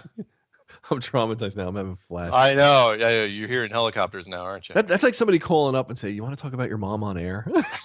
Like, no. Yeah. So if Johnathan starts bursting into like rant saying Charlie's in the bush, and hearing machine gun fire in his ears, you'll know why. Yeah, if you guys start hearing gunshots in the house, right? Like flashbacks, and I'll have that 1,000-yard stare. Exactly. You ever wake up somebody who's like daydreaming or sleepwalking, their eyes are wide effing open, but they're dead asleep? No, but that's because I was a huge sleepwalker. Oh, were you? All the way through college. Are you serious? Oh, yeah. Well, I'll talk about it sometime, not right now. But right, yeah, I was a big sleepwalker. Let's get this next guy, right? Yeah. Twin Cities, Minnesota. Twin Cities. You're up. Hey, guys. Wes States with Flat Earth News. How you doing tonight? It's Wes with Flat Earth News. What's up? What's going on? Go figure. What's going on, How you Wes? doing? Good. How are you? Hey, happy to see Johnathan back. I knew that if I went ahead and offered my services, he would jump right back in. The next week, he's back on the air. Good going, Johnathan. Well, what happened was as soon as you made that threat, that offer, hell froze over here in New Jersey, and I said, "Shit, I got to get back on that show." Nice. No. Nice. Oh, God, that's funny. Anyhow, I had a question that I was trying to get you, Mark, to for Patricia, but she ran out of time. I just happened to notice that on some of the newer movies that have been coming out, and they're not quite, the mainstream movie companies like Paramount and all them. There are all these newer ones that are popping out, and I noticed in the beginning of them, they all are doing the same thing. Got either showing space, planets, or our globe. I was just wondering what you thought about that. Yeah, you're absolutely right. The entertainment industry. Well, look. In fact, I'll tell people this. I was going to address this one of these days anyway.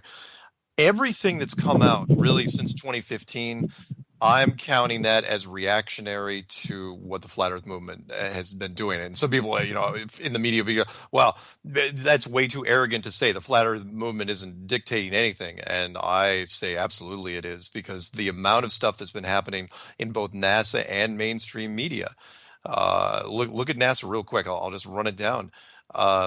The first blue marble shot of space released in July of 2015. The first, and that was from one particular satellite. Then you had the moon transiting in front of another satellite.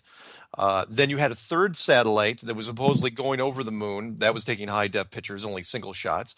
Then you had the, the Hamanwari Japanese satellite, geostationary satellite, which is supposedly now taking, and those are really beautiful, I would admit, taking beautiful high-res shots, geostationary shots of the moon, motion, full motion video.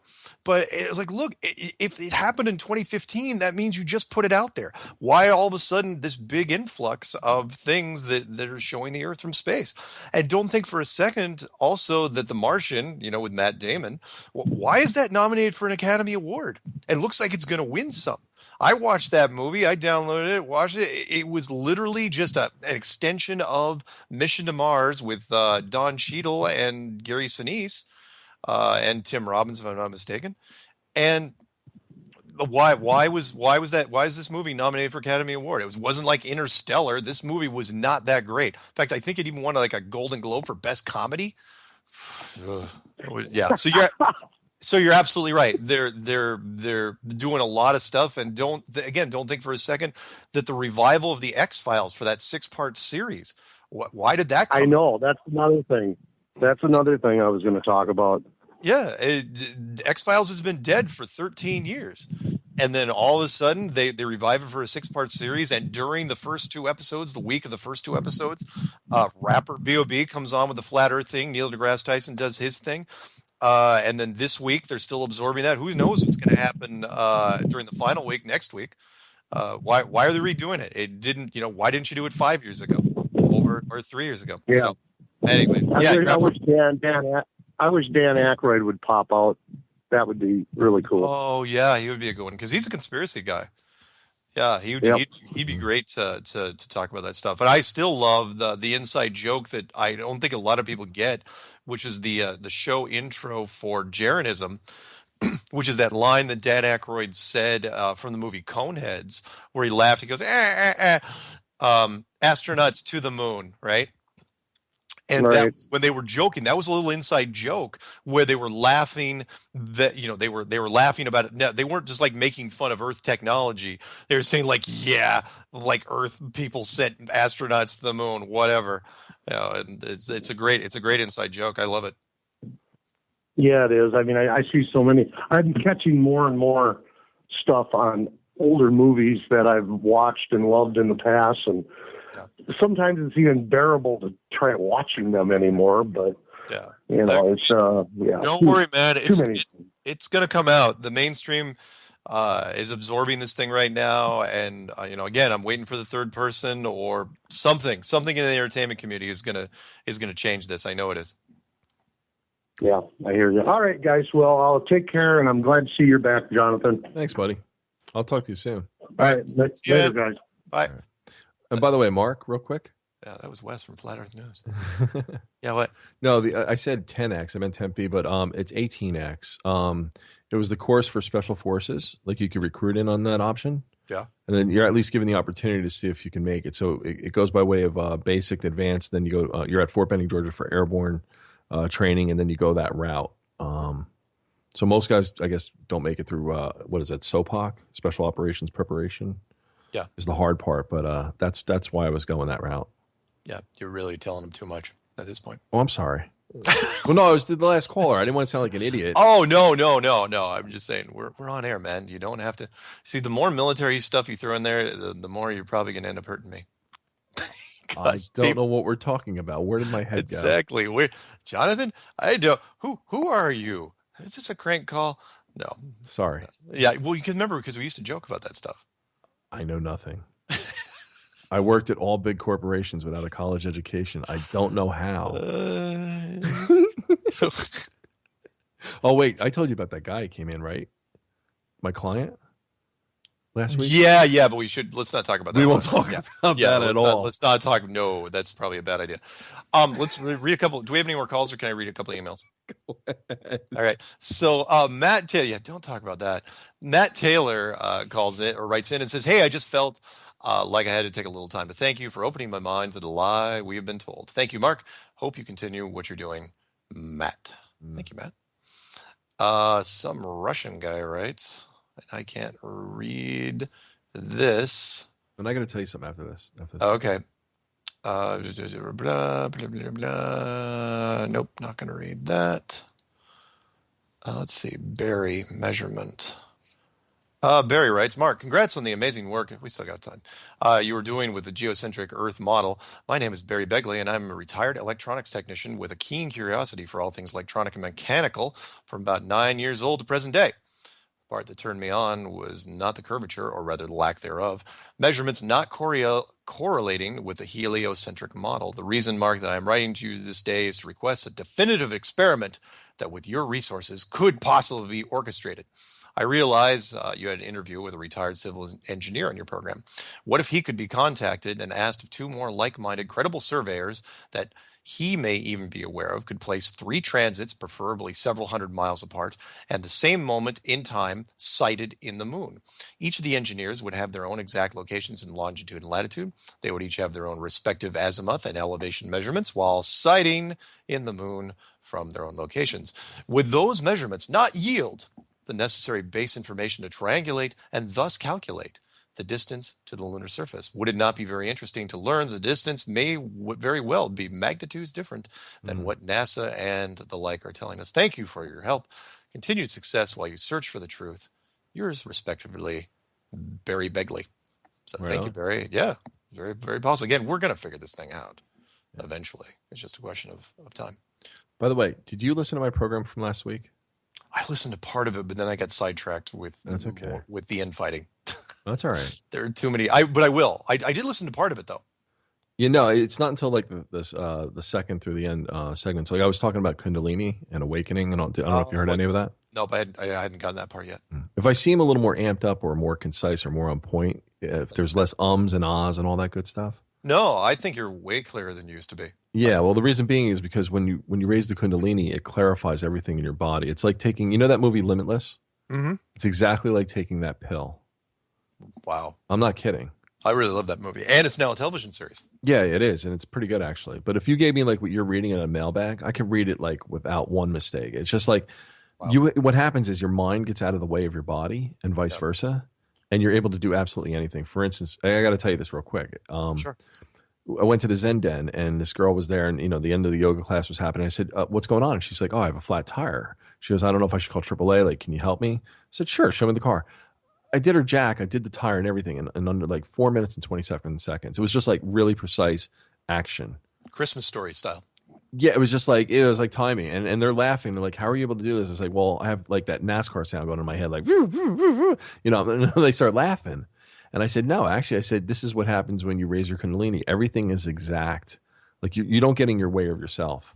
Wow. And so like, I wanted to share it with you later on. When you get a chance to listen to that program, I wanted to like talk with you about it because we talk about so many different things. And this is like an important aspect of human evolution. I'll try to grab it tomorrow morning. Yeah, no worries. If I can. Do you want to give out the number real quick before we go into the next segment or so? We're going to break. Toll-free number to call in here at Truth Frequency Radio. That's real people, real radio. Is 866-378-7884. Normally I'd say 866-37-TRUTH, but you're not even going to listen to that. You are going to want me to say the number, which is 866-378-7884. And someone should actually look up those last 5 letters and see what else you can spell with them. 87884. Probably not a lot because there's 3 8s in there, but you never know.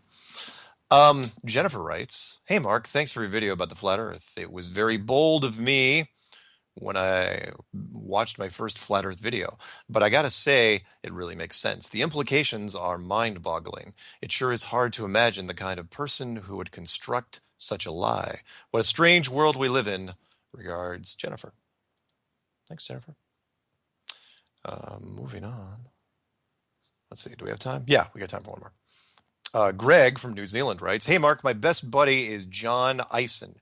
He is New Zealand's #1 conspiracy guy. He is editor of Uncensored magazine here in New Zealand.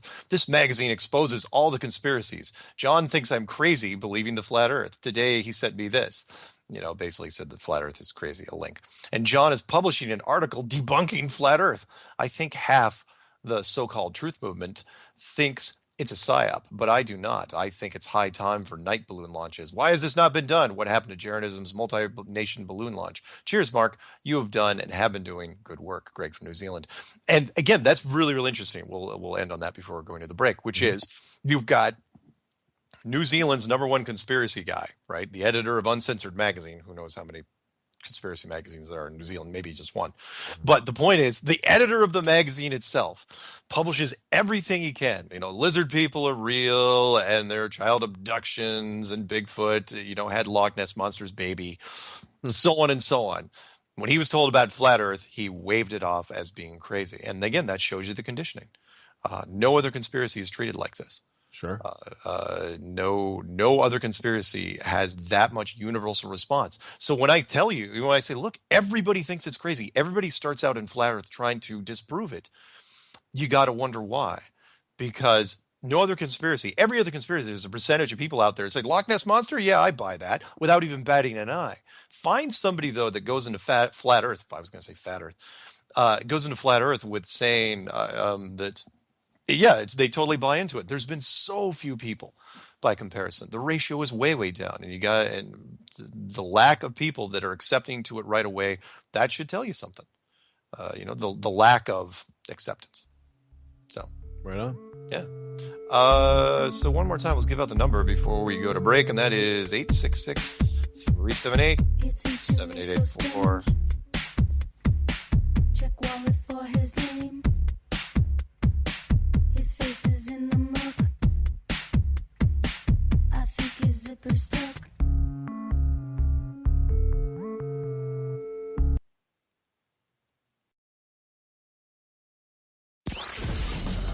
Real Politics with Professor James Tracy.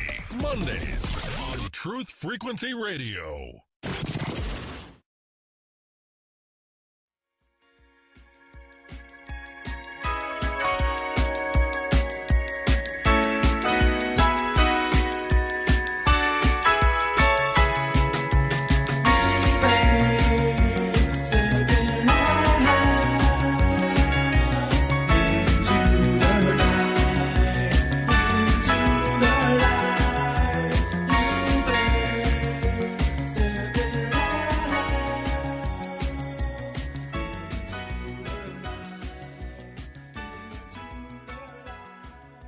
Welcome back to Strange World. I'm your host, Mark Sargent. With me is Johnathan from Jersey. And that, my friends, was Joe Jackson. Wow. Joe Jackson stepping out from his album Night and Day, one of my favorite early MTV videos. So, phones. Yes. What do we got? +760. That's all it says. Wow. All right. This better be from an underground bunker. Who is it? Who is it? Hello. Hello. Where are you calling from? I'm calling from Thailand. Thailand. Yes. I'm in North Thailand. I wanted to give you some important information. I sent it to you over 6 months ago by email. I never got a reply, so I thought I would phone. Go. Yes. In 1928, Captain Sir George Hubert Wilkins, he found an exit to this plane He went over 5,000 miles from what they call the end of Antarctica, and he found more land there. So I read a book. I managed to get a second-hand book 30 years ago called Worlds Beyond the Poles. And there it's mentioned, this information is mentioned, and also that these planets that we see, or supposedly see, are actually beyond this land of ours. So what I'm saying is that the reason why they're destroying this planet is because they have a way out of here to save themselves. Cool. Is this is this part of the Iron Republic story? No. It's not part of the Iron Republic. Well, it's similar then. And no, yeah. Well, thank you. And I'm sorry that I didn't get your email from 6 months ago. Yes, this information not only was published in this book, but also it was published in the Dumbrover, which is a Russian explorer magazine. Okay. In 1928. Fantastic. Can you do me a favor, because I get a lot of emails. Send me another email and make it in the title of the email saying I called into the show. Okay? Okay. And then I'll and send me the link and I will take a look, okay? Yeah. Yeah, and also there was a radio announcement confirmed by the press in February 5, 1956. On January, 13 members of the United States expedition accomplished a flight of 2,700 miles from the base at Makoto Sound, which is 400 miles west of the South Pole. And they penetrated a land extent of 2,300 miles beyond the pole. Wow. So wonderful. Send me. Send me everything you got. And also, yes. In this book, I also sent you in this email, but I'll send it again. Mm-hmm. There is, it's a map to show you that the North and South poles are not where we think they are. In fact, I've always said that what we know as the North Pole is the central pole. Yes. The North Pole and the South Pole are actually south of our plane, and they're the two exits. Wow. Send me everything you got, please. I will dive into it as soon as I get it, okay? Yeah. So wait, could I ask a question? Yes. Are you suggesting it could be as easy as that? Like when we heard the cover story by Admiral Byrd, right? He supposedly went underground, right, Mark? Like he found a passage in the North Pole. Didn't he? Supposedly, yeah. Right. I found a passage in the North Pole. So what she's alluding to, and the same thing with the Nazis possibly going south, could Admiral Byrd had found, like she said, that exit to something beyond, to more land, and could the Nazis have done the same when they went south? Very possible. Yeah, well, in the book, Worlds Beyond the Poles, you'll find that he mentions that there's land beyond the North Pole, but I think he's referring to this according to the map that he's got in the book, you know? Okay. Cool. Well, so, that's fantastic. I think the North Pole is not what we call the North Pole. I call it the Central Pole. All right. So, yes, he doesn't mention anything about underground bases that I remember anyway. Okay. Well, thank you very much for calling and listening all the way from Thailand. That's fantastic. Yes. And again, I've always been interested, you know. I've known about this for a long time now, at least 30 years. But nobody was talking about it, and whatever was on the internet was just a load of rubbish. Yeah. even as a child, I always wondered why these explorers, which I was always interested in, why they had to come back the same way. If it was a globe, why didn't they just continue and come out the other side when they went to a pole? Yeah, excellent point. So that's also proof. Sure. Yeah. Well, thank you. Anyway, thanks. All righty. Hey, you have a good Thank rest you. of your morning, okay? Thank you. Thank Okay. you. Yeah. Bye. Bye-bye. Wow. So she has some rare books with that too, then. Yeah, and hopefully she'll send me. And I'm really sad that I missed them, and surprised she didn't write that. 6 months is a long time between correspondence, I would think. Well, she's in Thailand, right? So they're pretty laid back. They're just they're used to getting your car fixed. You can wait 3 weeks. Yeah, there you go. Before we pick up this next call, let me read this real fast. Sean writes, Mark, has it ever been pondered that NASA is actually a monitoring station watching out for God, an early warning system for the powers that be and or adversaries of Christ, waiting for heavenly army signs and activity? Sincerely, Sean. Wow. That's a deep thought. And I don't know if NASA is actually working with God. I think God would probably have a few things to say to NASA right now. So I don't think they're collaborating. But I've heard weirder things. Speaking of weird things, do we have another caller?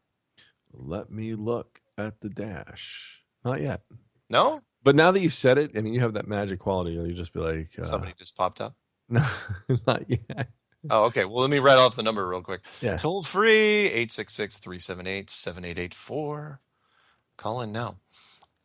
Meanwhile, Ross writes, no computers. He goes, Patrick Moore investigates flat earth and other theories. No computers, no mobile phones, no internet. I recall adults were much more open to questioning than they are now. They actually got us to think for ourselves.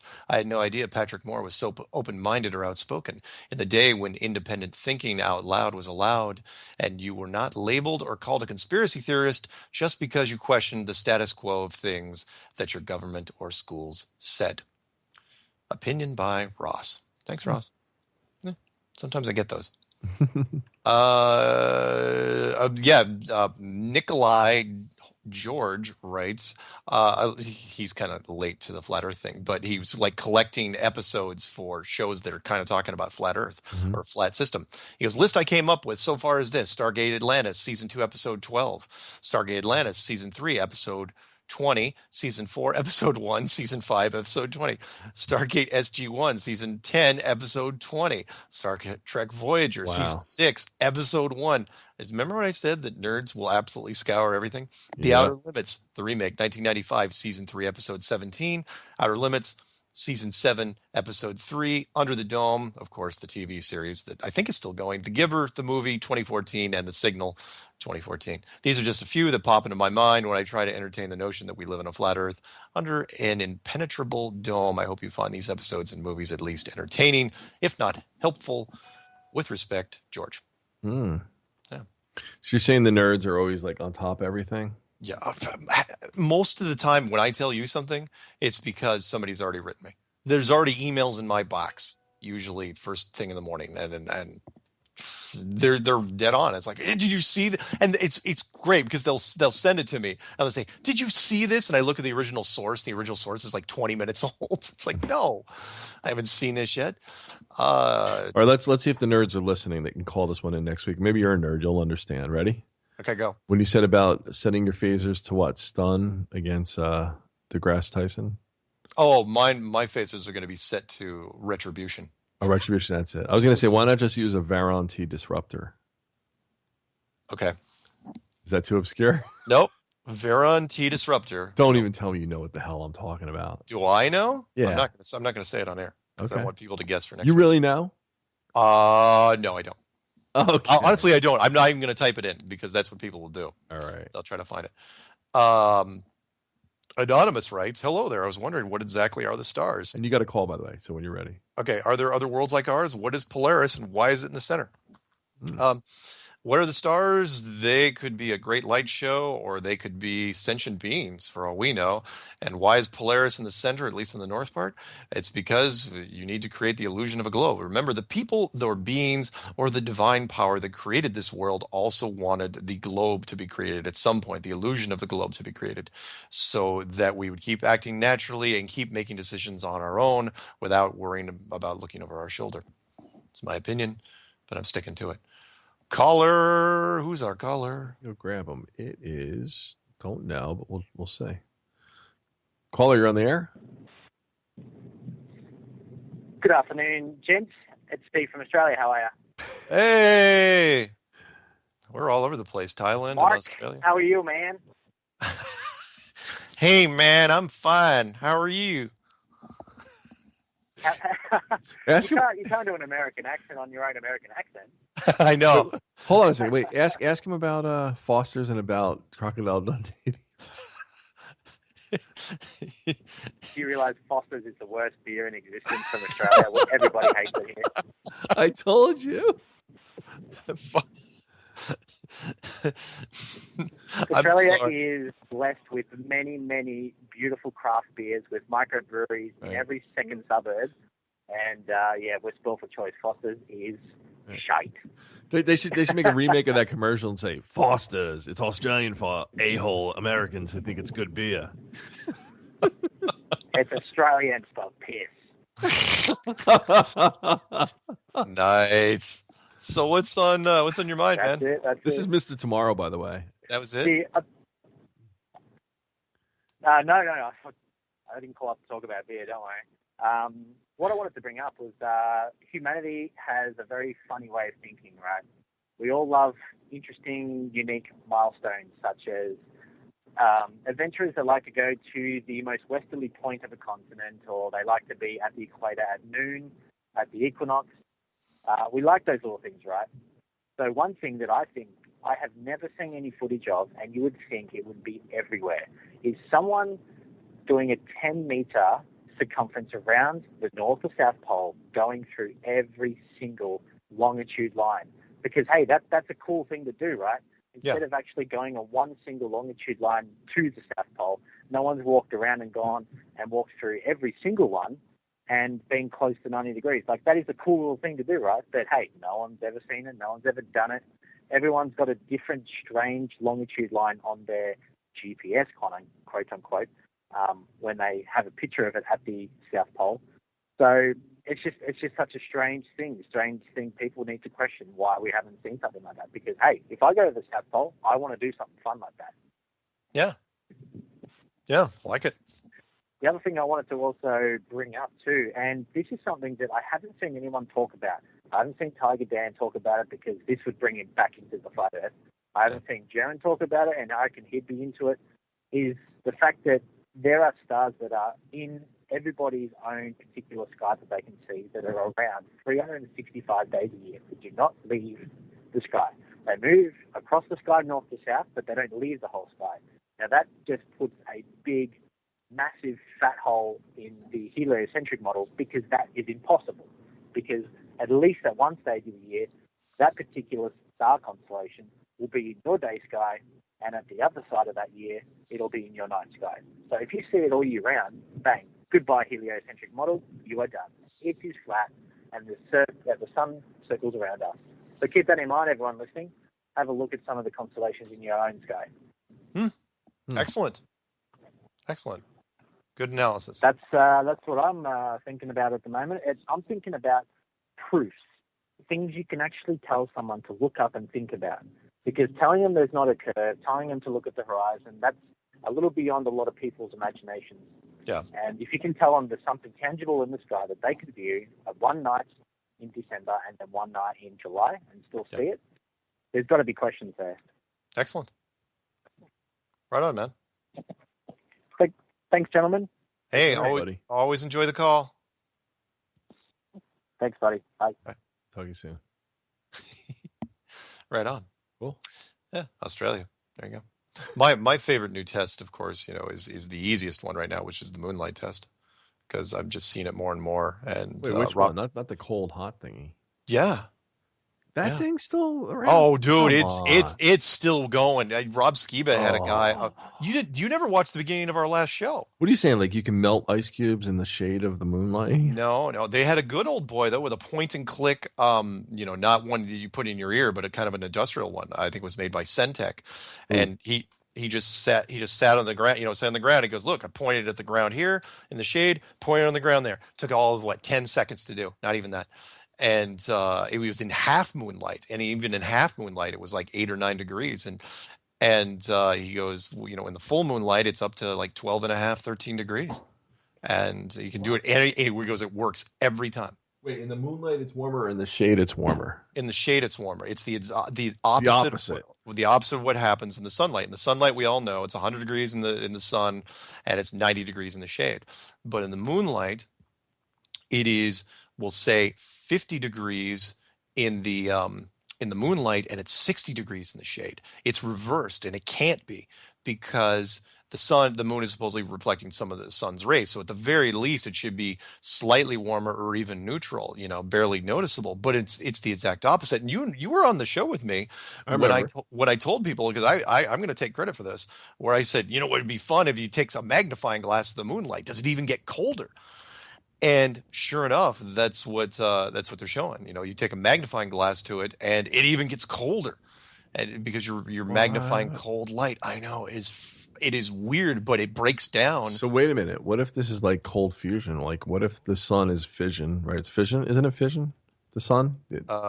Fission, yes. Right. And what is it? Fusion. Okay. And what if the moon is cold fusion? Well, that's just it. The moon is self-illuminated at that point. Because it's not going to transmute heat radiation into the exact opposite. That's like bouncing a heat lamp off your wall and trying to chill vegetables on the other side. I got to say this too, again, from being a photographer. I've seen all the types of apparatuses being lit up, whether it's a scrim, whatever, and reflected the same when you use a bounce. I can't figure out what the hell the moon would even be made of, that it's so luminous when it's a full moon on a clear night. Yeah, like it sits up there more like an LED light bulb. And it breaks down everything when you say that, because if it's glowing like you just said, it does glow. You could read a book in the friggin' full moon. Well, that's what I mean. If it's glowing, then what the heck were all those pictures of the astronauts of the moon on that dead gray surface? That surface wasn't certainly glowing at all. But the moon is actually glowing, and it's glowing with a radiation that is actually a cooling refrigerant. That's the only word I have for it. In fact, I was thinking of making a video called Flat Earth and the Freon Moon, because it's repeatable. This is the other thing too, though. If you ever used a bounce for photography or anything? No. All right, it's folded up into something. When you pop it open, it pops right open. It's a circle. Oh, okay. And you're basically just redirecting light back onto the model's face or something. Say the sun's behind her, like those white umbrellas. Yes, but it's totally flat. So say the sun's behind her, and of course you're going to get shadows on her face. Maybe you don't want to flash her full on, or you want to adjust your flash, but you put the bounce in front of her, and then the sun hits that and goes back into her face. Or you can use even silver, gold, whatever other more reflective material, depending on how harsh you want to control light. The point I'm trying to make is, to capture the sun, you have to sometimes turn that thing a little left, a little right, because it's never directly overhead like this, like high noon. Yeah. And you can totally miss the model's face and hit the wall behind her and other things.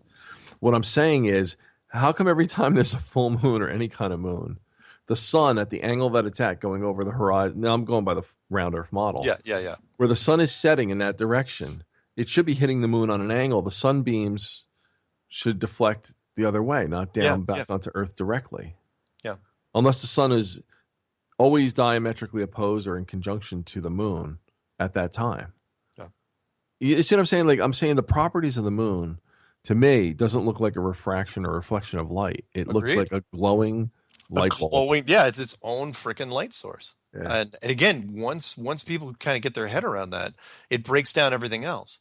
Because then it's like, okay, well, why were we told that it reflects the light? Because you know full well that there's people in the higher echelons of power that know this, that they know that the moon actually generates its own light. But until point and click digital thermometers came out, and that haven't been out that long, the average person on the street couldn't test this. You know who could do that? My brother. I can call him up because he does construction, and they have all that heavy duty equipment. Yeah, I haven't tested it. And they have scanners with infrared heat on them. I can ask him this. Watch, well, you know, I know you didn't watch it because you were on it, but watch the beginning of the YouTube video from our last show. Okay. I steal from one of Rob Skiba's clips where there's a good old boy with a point and click thermometer. And it, you know, in the first 60 seconds of our show, it's basically him saying, look, and it was great listening to him because he was like, you know, it appears so, sometimes up to 12 degrees. he goes, I don't know why it happens, but it works every time. It's like to where, like, he and his buddies, they actually do this on weekends for fun. They just, it's like they're sitting in the moonlight drinking and they just point and click on things. Look at that. Wonder why it does that. You know, it's like, because it opens up a whole new line of questions, which, anyway. Let me do a couple more. Do we have any more calls or can I read a couple? I don't see anybody here yet. Perfect. Okay. A couple more emails real quick before we wind up with this show, which has been a fun one, I think. This one actually was posted on Rob Skiba's page, and somebody cut and pasted it to me. The guy goes, hey, I've been working in communication towers for 15 years now, and yes, the Earth is flat. So flat, I can pick up a straight Fresnel microwave over 600 miles away, which is impossible. Wait, what? Yeah, so what's this guy saying? A straight Fresnel, that's Fresnel. Yeah, I know what it is. Well, of course you do. Well, I was in telecommunications. Microwave over 600 miles away, which is impossible if the Earth was spherical. And how can I see Bismarck, North Dakota from Grand Forks, North Dakota? If you went by spherical Earth theory, it would be impossible. I know the Earth is flat. I've been into wireless communications all my life. The math shows it. God bless. Awesome if true. So yeah, I don't know what a Fresnel thing is, but if he's saying it's true, that's beyond its range, its normal range, I would think. Let's see. Carl writes, hey, Mark, while you did an admirable job flying solo, Johnathan's return notches things up. And more importantly, the soon-to-come challenges will undoubtedly make his renewed presence invaluable. Flatlessly yours, Carl. Wow. Isn't that nice? That was nice. Yeah. I don't know if I ever sent that to you. Probably didn't. I'm ready, man. I got your back. I'm so clear. Cool. Yeah. Well, you should be clear because this thing's going to explode. Well, it already is exploding, but now we're just waiting for. I'm really just waiting for the other shoe. By the way, I'm down 26 pounds in 3.5 weeks. Really? Yeah. Are you getting ready for television? That too, but in my own personal life, I got a lot going on. But I gave up sugar, gluten, bread, and all processed foods. I only eat organic. Wow. Man, it's amazing. I got to talk to you off air. There's a lot we got to catch up on. Okay. Oh, by the way, am I coming to visit you in April? Yeah. All right. I just wanted to put that out there because we got experiments around. We got a lot to do yet, and yeah, definitely come out. I just want to make sure everybody knows I'm back. Nice. All right, minute and a half left. Let's see what else we got. Let's see. Benjamin writes, get a battery-powered gyroscope and spin it up at the beginning of your interview. Every 10 minutes or so, point out the fact that it hasn't moved yet. In 10 minutes, the Earth should have moved 2.5 degrees. You know, he puts a little link there. As your guests have taught me, gyroscopes will push against that slight change. That would be a really cool visual to support everything you were talking about. But set it up on something stable and don't bump it. You have to try that.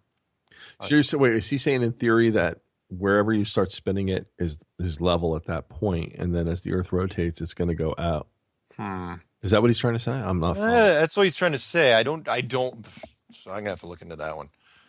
I'm not going to commit to it yet, but it's interesting. But if somebody does a test on it and they find out it's more than me in this case, definitely look me up. All right, you know what? We're not going to do any more emails. Before we go, because we're running out of time. Next week, I don't know what we're doing yet because everything happens so fast in the flat world that we don't know. Who knows? The guy from NASA would come out next week. But anyone else wants to do a testimonial, please get a hold of me at msargent23@comcast.net, or just call me at 303-494-6631 and leave a message because I'm screening just about everything because my phone really doesn't stop ringing anymore. I'd love to have your testimonials. We've had a whole bunch of people from all branches of the military. We had international military tonight and a bunch of people in the professional sector. Thank you very much for Johnathan. Yes. Being back with me, and thanks for all. perceptionstalkradio@gmail.com if you want to get in touch with me. Right on. But don't call me and don't send me cookies. because I'm on a diet. Feel free to send me anything you want, though. Cookies. The T-shirts have been really fun because I get to wear them on Patricia's show because we're on video. Oh, that's cool. And any other Flat Earth memorabilia you want to try out. As long as I'm doing Patricia's show, I'll wear it or sport it or shamelessly promote it. Because why not, right? And so here we go. There it is. Until then, see you guys next time. See you soon.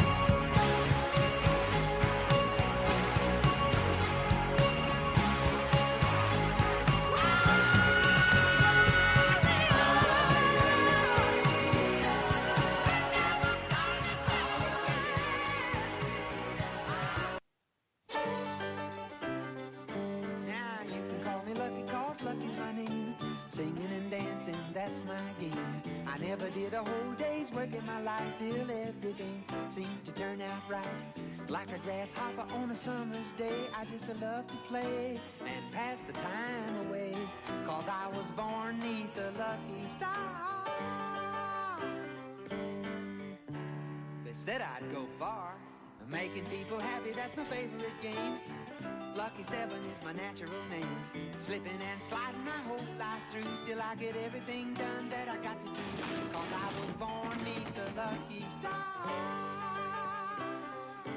School is where you are?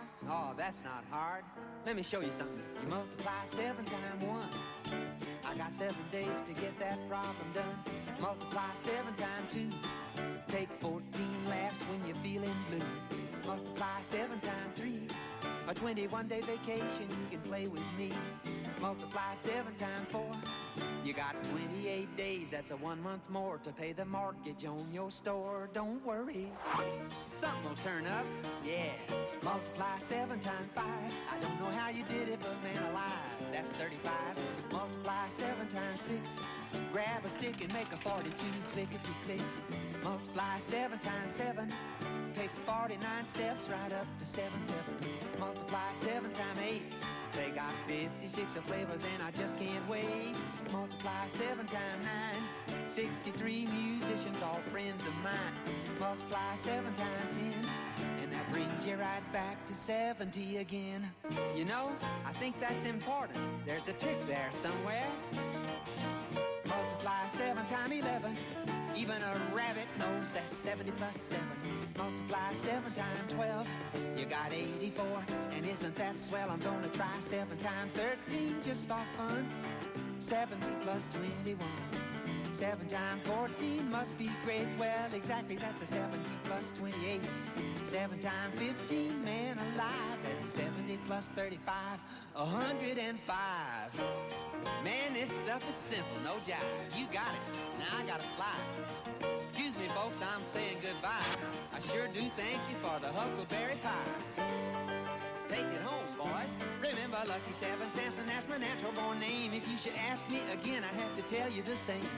You'll wake up tomorrow, you'll be glad that I came, 'cause you'll be singing one of the songs that I sang. So keep a happy outlook and be good to your friend, and maybe I'll pass this way again.